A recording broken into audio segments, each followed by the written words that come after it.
વિગતવાર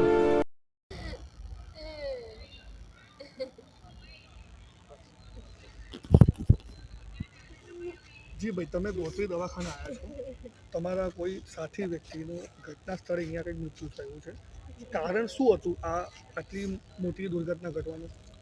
કારણ સર મેં રાતે આવ્યો તો 8:30 વાગ્યા ઇમરજન્સી બોર્ડમાં. પછી તઈ કોઈએ કાર્યવાહી કરી નહીં જલ્દી, કોઈ સાથ સહકાર કર્યો નહીં. બધા ડૉક્ટરની પાછળ મેં ફરતો હતો. એવી રીતે રાતના 2 વાગ્યા સુધી એમની પાછળ મેં ફર્યો. 2 વાગ્યા પછી એમને એક્શન લીધી અને 5 નંબરના બોર્ડમાં એ લોકોએ એડમિટ કર્યા. એક ડૉક્ટરે એવું કીધું કે આઈસીયુની જરૂર છે પણ બેડ ખાલી નથી, એટલે અત્યારે અમે તમને ઉપર 5 નંબરમાં બોર્ડમાં શિફ્ટ કરીએ છીએ. સવારમાં અમે એક્શન લઈ લેશું. પણ કોઈએ ધ્યાન આપ્યું નહીં. રવિવાર હોવાના છતાં કોઈ આવ્યું નથી. ડૉક્ટરને અમે બાર કહીએ છીએ કે જુઓ, તમે સામે જુઓ, પણ કે આવીએ છીએ. બસ એવા બહાના કરીને 5 મિનિટ ઊભા રહો. ડૉક્ટર આવે છે, 9 વાગે આવશે, પછી ટ્રીટમેન્ટ થશે. રાતનો 2 વાગ્યાનો એ વ્યક્તિ કોઈ ટ્રીટમેન્ટ એમને મળી નથી, એટલે એમનું મૃત્યુ થયું છે. તમારું નામ? મારું નામ પ્રકાશ પટેલ.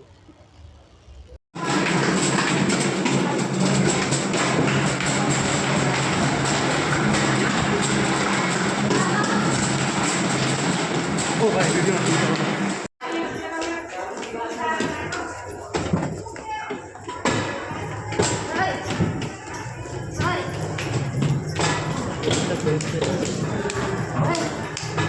કયા માર્ગ પર લઈને જવાનું છે?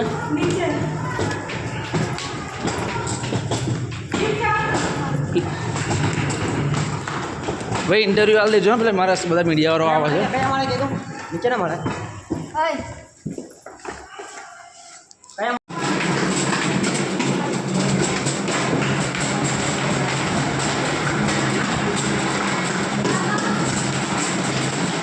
ઓ ભાઈ, વિડીયો તમે હાલ ક્યાં આવ્યા છો અને શું બનાવ બન્યો?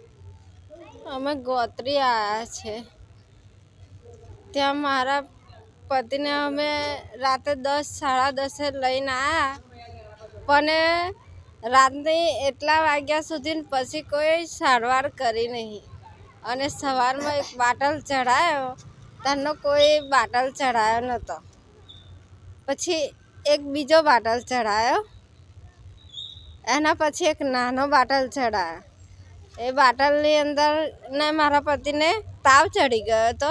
એટલે અમે એવું કીધું કે મારા પતિને તાવ ચડી ગયો મેડમ. કે સર, તો કે સારું, તો કે ઠંડા પાણીનું તો આપણે એવું લેપ તો મેકીએ જ છે ને, પણ આ લોકો અમને ઠંડા કરી નાખાયા.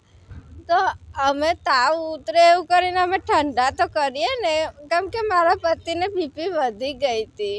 તમારા પતિને જ્યારે ગોત્રી લાવ્યા હતા તાત્કાલિક માટે, એમને થયું હતું શું એ ટાઈમે?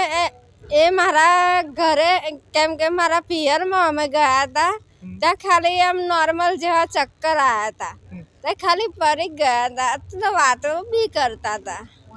જ્યારે પડી ગયા હતા તેમને કોઈ વાગ્યું હતું, કોઈ ઈજા થયેલી? એટલે ના, એમ નોર્મલ રીતે પડ્યા હતા. હા, આપણે ચાલતા ચાલતા પડીએ તો એટલું બધું થોડી વાગવાનું. પડ્યા પછી કોઈ ઈજા થઈ નથી? હા, ના. એટલે અમે અહીંયા લઈને આવ્યા તો અહીંયા કોઈ સારવાર કરી નહીં. અને પહેલાં અમે હાલોલ લઈ ગયા. એ કે તમારે એટલી કેપેસિટી નહીં પ્રાઇવેટમાં, કે તમે ગરીબ છો, એટલે મેં તમને કહું કે તમે પીપરિયા લઈ જાઓ, નકર પારૂલમાં લઈ જાઓ, નકર કે એની અંદર લઈ જાઓ. દવાખાનું નામ નહીં આવડતું, ગોત્રી દવાખાનું.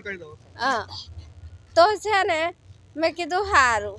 અમે કોઈ દિવસ દવાખાનાનું પગથિયું નહીં અત્યાર લગી સાહેબ ચડ્યા, તો મેં કીધું સારું તો છે ને. પણ મને ખબર હતી કે મારું પૈસી લઈ નહીં જાઉં પાછું. અને ખાલી એમનાથી 5 જ મિનિટ આગી થઈ. 5 મિનિટમાં મેં કીધું કેમ હલતા નહીં? મેં આને આવીને પૂછ્યું કેમ એમ.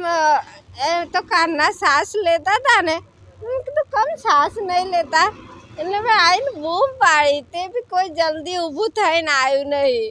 એ તો બધું હોવા કરી રાખ્યો ને બધા મારા ઘરના આવ્યા ને ત્યાં બધી બધા આવીને ગયું અને મારો છોકરો તો બહુ નાનો છે અને એનો પપ્પા વગર નહીં રહેતો. અમારે કઈથી લાવવા એના તમારે બીજો પપ્પા? કોઈ સહારો છે? કોઈ નહીં સારો. મારા પપ્પા હતા ને તો મારા પપ્પા એમને બી 3 વર્ષ થયા મારા પપ્પા નહીં. હવે 3-4 ભાઈ બરા છે. આ મારી બેન છે, એક મારા ભાઈ છે એનો બસ અને મારા મમ્મી છે. અમારે કોઈ કાકા મોટા આગળ પાછળ નહીં. આ મારું કરવું આ અને આ એમાં નણંદ છે, આ વિધવા છે. એમના બી તમારા બધાનો સહારો એક જ વ્યક્તિ હતો. એક જ હતો, શું નામ હતું એ ભાઈનું નામ શું? રંજીત.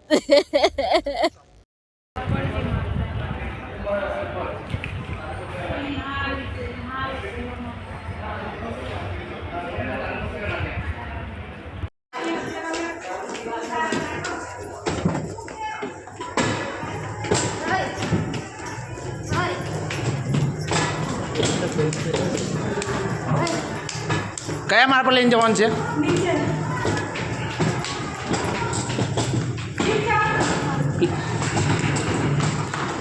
ભાઈ ઇન્ટરવ્યૂ આલી દેજો ને, પેલા મારા બધા મીડિયાવાળો આવે છે. નીચે ના મળે.